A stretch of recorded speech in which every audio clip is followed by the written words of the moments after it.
In this video, we're going to be talking about balancing chemical equations and also identifying between a balanced equation and an unbalanced equation.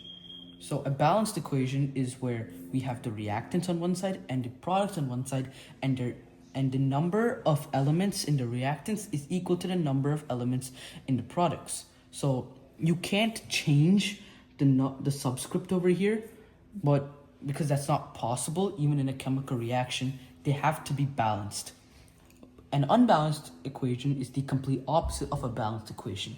It's where the subscripts are changed and the reactants or the number of elements in the reactants is not equal to the number of elements in the products. So we're going to be identifying them and solving them. So there are three easy steps to be able to solve these unbalanced equations. The first step is to see the subscript of each element on both sides of the equation. So over here, for n we have 2 and for h we have 2, but here for n we have 1 and h we have 3. So this is obviously unbalanced because they don't match at all. So what we have to do in this situation is we have to begin balancing these equations. So first we would look at the coefficient side so that we would be able to see how we could balance this. So if we try to keep the n at the same level, then what happens is we would have to put a 2 in the coefficient over here. This way, this would create 2 nitrogen elements. So the subscript here would just be 1, but since 1 is not shown, it's assumed that it's 1, so we would have 2 times 1, which is 2, and so that matches this one over here, and that matches over here. Now for the hydrogen, to be able to make sure it's the same over here, all we have to do is we look over here. Since we changed this part, we're going to have the 2 times 3, which is 6. So we have to get the hydrogen from 2 to 6. So how do we get from 2 to 6? Well, we have to multiply by 3. So we would put 3 here. 3 times 2 is 6, and 2 times 3 is 6. So in this situation, we balanced it out. So now let's start to balance these unbalanced equations. First, let's start off a little small and then work our way up. So we have mercury and oxygen. So we have one mercury element and one oxygen element, but on this side we have one mercury element but 2 oxygen elements. So how do we change this? Well, if we were to write out our balanced equation, you would see that we have 1 mercury, 1 oxygen, 1 mercury, but 2 oxygen. So this here would be the reactant, but this here would be the product.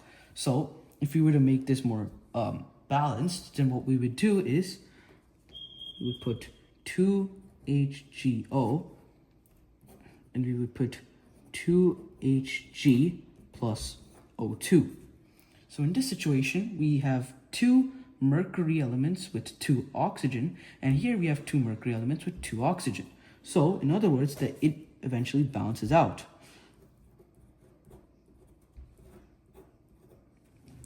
All right, now we're going to move on to this larger unbalanced chemical equation.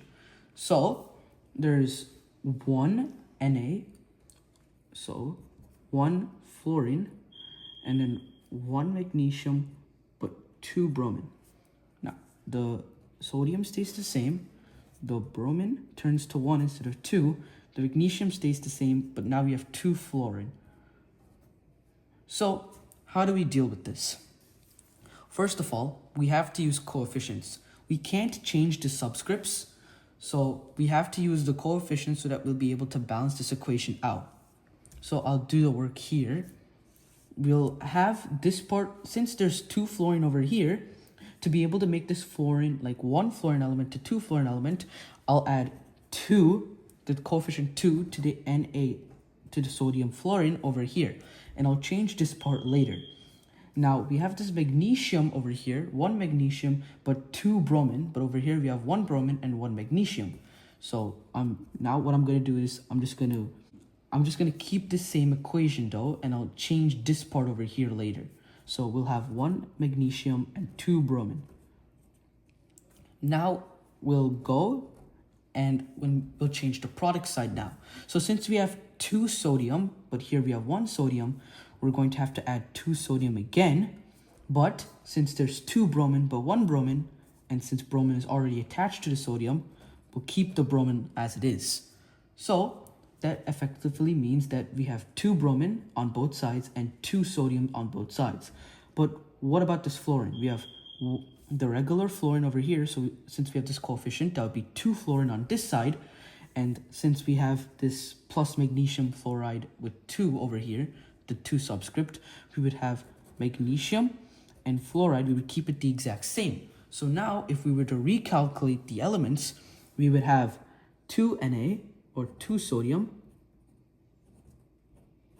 the 2 bromine, 2 fluorine,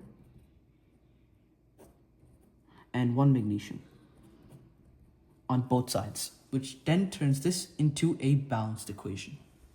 So in conclusion, to be able to balance chemical equations, you must use coefficients to be able to have the same number of atoms for each element on both the reactants and products.